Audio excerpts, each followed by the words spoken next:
right, here we go. So the next assignment is to create an animatic. Now, this is going to be different than a storyboard. A storyboard is more like a comic book, okay? It's showing your story one panel at a time.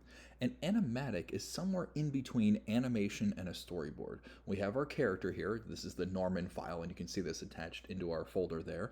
But we have this file, and what we're going to be doing is creating different poses with our character, but we're also going to link those poses across the timeline.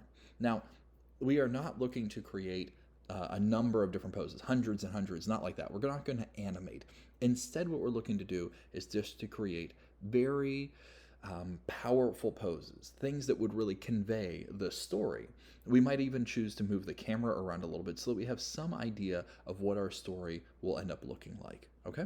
So, for example, let's say that in my script, and your story can be whatever you want it to be, in my script, I'm going to take my character here, Norman. I've pulled out my toolbar over on the side here. I'm going to grab my move tool.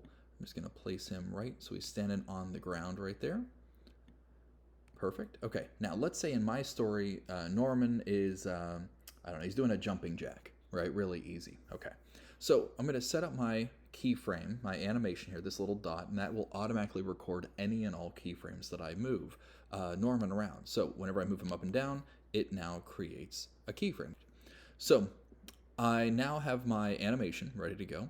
I'm going to go ahead and jump and say, you know what, by frame, what do you think? By frame 20, I want him up in the air doing the actual jumping jack, right? He's just jumped and ready to go. And then by frame, we'll say 40, he's back down on the ground. And maybe by what? By frame 80, he has run away. He's turned and he's disappeared, right? So maybe by frame 80, let's do this. We'll do rotate, and he has turned himself and he's ran away. Okay, now here's something to think about. Here we go. Here he goes, and he turns and runs away. Perfect. All right, so that's pretty much it, right? We have the basic movement. Here he is, jump, move, and he runs away, right? Now yours can be much, much longer than this, but I just want to give you some basic ideas. Now, here I want to make sure it really comes across that he is in fact doing a jumping jack. So I'm going to grab these little red boxes. They're by his feet here. I'm going to move them out because, you know, whenever you do a jumping jack, you kind of click your legs out. And we're going to grab these red boxes right here by his hands. Let's zoom in so you can see. Whoop. So there's this red floating box right by his wrist. And so I can pull that, and that'll pull his arms, his hands, his arms, and kind of rotate it around for us. Oops. Whoa. Undo that. Try that again. There we go. Okay. So, again, it's a very basic pose. I'm not trying to make sure everything's perfect. It doesn't have to be this excellent pose. It's just one single kind of motion to really show what we're getting into, right? So there he goes, and he runs away. Oh, look at this. I got a problem. I moved his hands around, but I didn't actually ever set a keyframe for his hands and his feet. So that's probably a silly move. Let's go back to frame 0, and we'll move those feet and hands. Oops.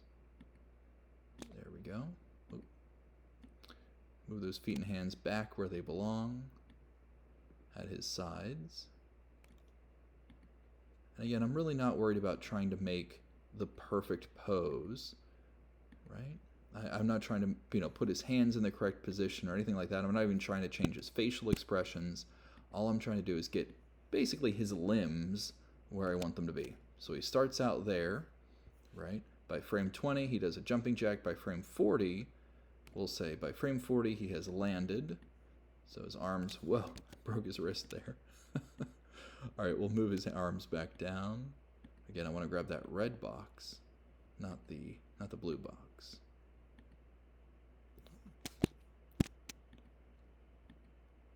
Come on. There it goes. Kind of bend that down so he's kind of landed again. Like I said, I'm not worried about physics or making sure that there's squash and stretch, nothing like that. Just enough to get the basic idea across. If I could show this to a toddler and they understood what happened, then it's a success. So here he is, up, and he's down, and then I want him to run away. So there he goes.